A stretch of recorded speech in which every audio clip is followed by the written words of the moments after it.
Hi, in this session, we are going to see about the introduction of the network layer. What are the responsibilities of the network layer, where it is located in the OSI model, and what are the protocols associated with it.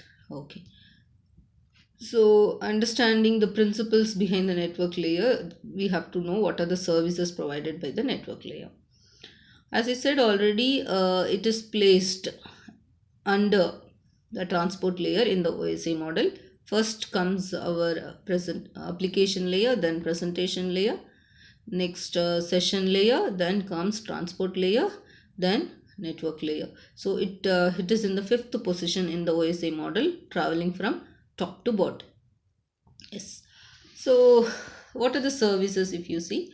Network layer service models, forwarding versus routing, then it how the router works and how the path is best path is selected, that is routing is done, and broadcasting and multicasting is done.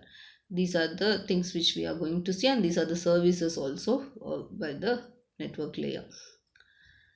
So yes, here we see the network layer responsibilities. Transport segment from sending to the receiving host. Yes, end to end data delivery is done by the network layer. On sending side, it encapsulates segments into datagrams. Yes, what is the datagram format of the network layer is? Data format of the network layer is packet. If you take transport layer, it is datagram. And on receiving side, delivers segments to the transport layer. Yes, transport layer can understand only segments, so it converts the packet into segments and it delivers it to the transport layer.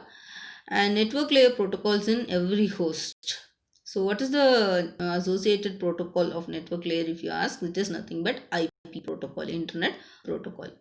So router examines header fields in all IP datagrams and passing through it.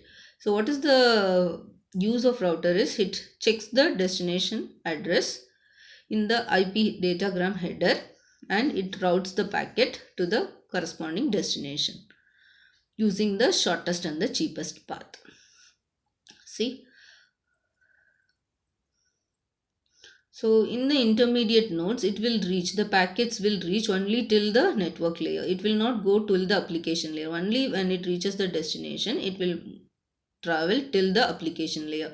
So if you take the source node, see from the source node, the data will come here to the transport layer. It will come as the segments. Then to the network layer, it will come as packet. Then data link layer.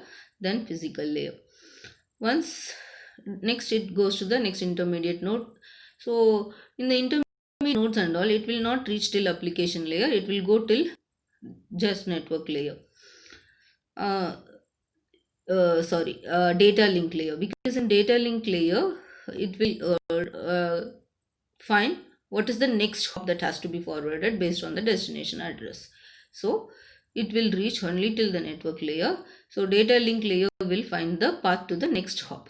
Then like this it will move, and finally it will reach the destination after traveling through all these intermediate nodes and through different networks. It reaches the destination. Finally it goes to the application layer.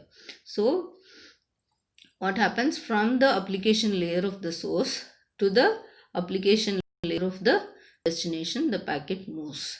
But in the intermediate nodes, all the packet will not go till application layer, it will go till only network layer. See how the packet moves. Yes, so it reaches till application layer. Two key network layer functions are, as I said, forwarding and the routing. Forwarding moves packet from the router's input to the appropriate router output. That's it.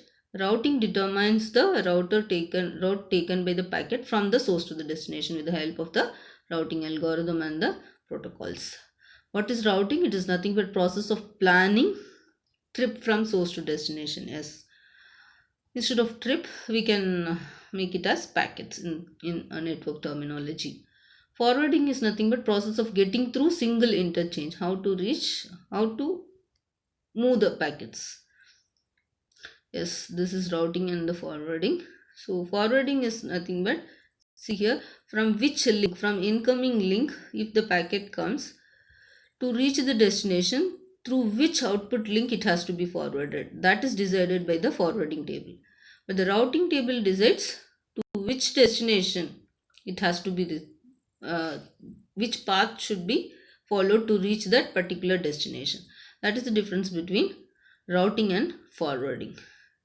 See, forwarding table determines the local forwarding at this router. That's it. So from particular input port to which output port it should be forwarded so that the packet will reach the destination. That is decided by the forwarding table. Whereas the routing algorithm determines end-to-end path through the network. So from the source to the destination, how to reach. That is calculated by the routing table.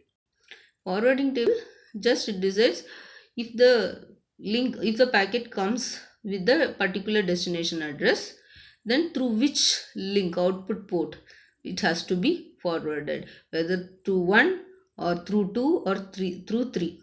If the destination is connected to this router, then it has to be forwarded through only the output link 2.